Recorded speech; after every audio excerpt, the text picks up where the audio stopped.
दोन्ही काका आपले लाडके आहेत. आपण सर्व विद्यार्थी शाळेत यायच्या आधी, सर्व शिक्षक शाळेत यायच्या आधी हे काका इथे उपस्थित असतात. वर्ग उघडणार, वर्गाची झाडलोट करणार, आम्ही केलेला पसारा ते आवरतात. याचा आम्हाला खूप कौतुक आहे. काका कोणतेही काम सांगल्यानंतर न आळस करता करतात. म्हणजे आम्ही सांगितलं आमची एक वस्तू राहिली, काका लगेच बाजारात जाऊन ते काम करतात.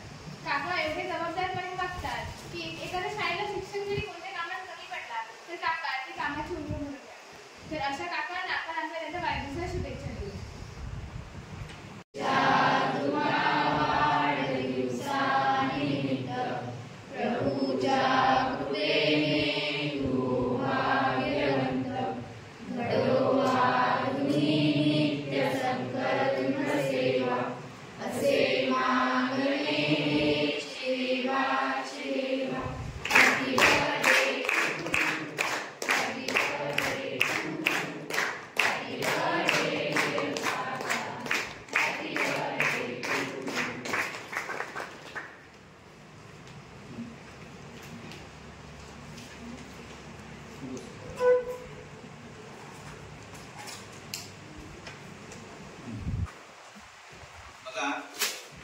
आपले शाळेचे शिक्षकेतर कर्मचारी जाधव यांचा आज वाढदिवस आहे. त्याचबरोबर प्रयोगशाळा परिषद लिंगायत यांचा आज वाढदिवस आहे.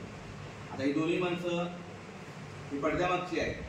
मग अशी बोलताना तुम्हाला सांगितले की पडद्यामागची माणसं म्हणजे शाळेचं जेवढं काम आपण चालतं सकाळी 7 वाजल्यापासून 7:30 वाजल्यापासून ते संध्याकाळी शाळा बंद करेपर्यंत ही माणसं महत्त्वाची आहे. जी शाळा उघडणे, झाडलोट करणे, त्याच्यानंतर डेस्क वगैरे आहे ते व्यवस्थित लावणे, त्याचबरोबर पाणी भरणे, तुमच्या जेवणाची पोषण आहाराची व्यवस्था काय करून देणे, ही सगळी व्यवस्था करून देण्याचं काम ही माणसं करतात. म्हणजे आम्ही जरी शिकवण्याचं काम जरी करत असलो तर ही माणसं मात्र काय करतात, पडद्यामागे असतात. आणि ही पडद्यामागे असतात म्हणूनच आमच्याकडे एवढं मोठं काम होतं. म्हणूनच आज आपल्या शाळेची प्रगती, आज जो नाव लौकिक आहे ते नाव लौकिक होण्यामागे ही माणसं जबाबदार आहे. ही माणसं आहेत, महत्त्व आहे. समजा हीच माणसं नसती तर आपल्या शाळेचं काम एवढं झालं असतं का? नाही ना. आणि म्हणून अशा व्यक्तीचा वाढदिवस साजरा होणं गरजेचं आहे. आपली सगळ्यांचे वाढदिवस आपण शाळेमध्ये साजरे करतो. आणि व्यवहार किती चांगला आहे तो बघा. आज 1 जून असताना सुद्धा शाळा चालू, आणि शाळा चालू असताना सुद्धा जाधव काका उपस्थित असणं हा महत्त्वाचा मुद्दा आहे. आता घाडीगावकर काका जर उपस्थित झाले असते तर जाधव काकांचा हा वाढदिवस साजरा झाला नसता. बरोबर आहे ना. घाडीगावकर काकाने शेतीचं काम घडलं, पण जाधव काका या ठिकाणी काय राहिले, उपस्थित राहिले. आणि उपस्थित राहिले त्यामुळे तुमचंही भाग्य एवढं आहे की तुमच्या तासाला त्यांचा वाढदिवस साजरा होतो. आणि एरवी सगळ्या शिक्षकांचा किंवा शिक्षकेतर कर्मचाऱ्यांचा वाढदिवस अगोदर शाळा चालू असते साजरे होतात. पण हा योग चांगला आहे की नाही, तुमचा शाळा तासिकेचा पहिला दिवस आणि त्यांचा वाढदिवस, बरोबर ना.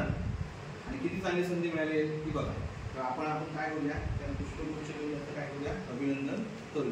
2 मुलं आहेत, ये दीक्षा येते, कोणतरी 2 मुलगी आहे, पटकन चल.